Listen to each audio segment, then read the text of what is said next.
అవినాష్ గారు 100% అవినాష్ గారు ఇక్కడ ఓడిపోయినంటే ఆంధ్రప్రదేశ్లో మొత్తం వైఎస్ఆర్సీపీ వాళ్ళు ఓడిపోయినట్టే.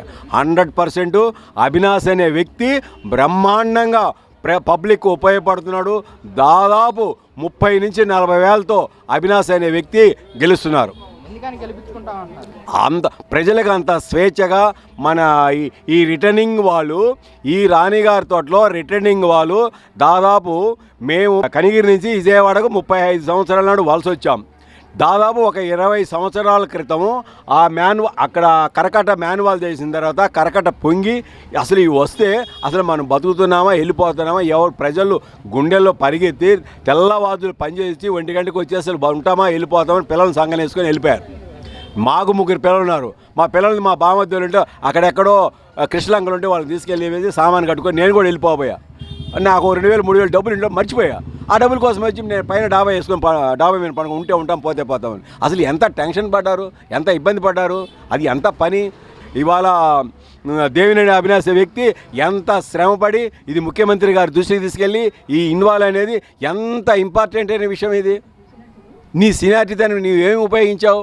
35 సంవత్సరాలు రాజకీయం చేసి నువ్వు ఏం చేసావు? ఏం చేయాల.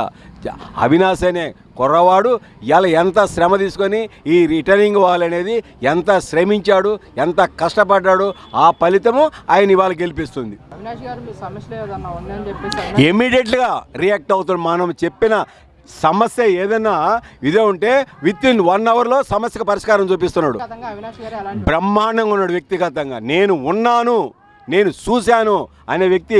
నాకేదైనా ఒక సమస్య జరిగితే దాన్ని అరగంటలో సమస్యకు పరిష్కారం చూపించే నాయకుడు, యువకుడు, విద్యావంతుడు దేవినేని అవినాష్ గారు. బ్రహ్మాండంగా పరిపాలన విధానంలో వయసు తక్కువైనా కానీ బ్రహ్మాండంగా చాలా సిన్సియర్గా పేదవాడికి ఏమి చేయాలి, పేదవాడికి ఎన్ని సమస్యలు ఉన్నాయి అసలు మీరు ఆలోచించండి. మీడియా సంస్థలుగా ఆ రిటర్నింగ్ వాళ్ళు చిన్న వయసులోనే ఇంత మేధావిగా ఆలోచించి ఇంత పరిణామం ఇన్ని కోట్ల రూపాయలు జగన్మోహన్ రెడ్డి తీసుకెళ్ళి దాన్ని శాంక్షన్ చేపించి దాన్ని పూర్తి చేసి అంటే మీరే ఆలోచించండి. ఇంత సొరవ ఎవరైనా తీసుకున్నారా? దేవినేని అవినాష్ గారిపై మీ అభిప్రాయం ఏంటి? ఏమయ్యా మన తరపున నిలబడతా అంటున్నాడు. అభిప్రాయం ఏంటి? మంచి చేస్తాడని అనుకుంటున్నాము. అంటే రామ్మోహన్ గారు 2-3 సార్లు గెలిచారు. ఏం చేశాడు? ఎవరికి ఏం చేశాడు చెప్పు? ఏం చేయలేడు. ఆయన ఏం చేయలే. ఆయన గురించి మనం అనుకోవడం పొరపాటు. ఎందుకు మనకు? గద్దె రామ్మోహన్ గారిని గెలిపించుకుంటారా, దేవినేని అవినాష్ గారిని గెలిపించుకుంటారా? నేను దేవినేని అవినాష్కి వేసుకుంటాం. అవినాష్ గారిపై మీ అభిప్రాయం ఏంటి? అభిలాష్ రావాలండి. ఎందుకంటారు? ఎందుకనంటే పార్టీని పెట్టానని రావాలి కదా. రోడ్లు బాగా చేశాడు, అన్నీ చేశాడు. డ్రైనేజీ కనెక్షన్ కదా ఇంటింటికి వచ్చి చెప్తానే ఉంటాడు. గడప గడపకి వచ్చారు, మొన్న వచ్చారు గడప గడపకి వచ్చి చెప్పారు. నేను లేకపోయినా మా ఆడవాళ్ళకి చెప్పారు. ఇంకేంటండి కావాల్సింది?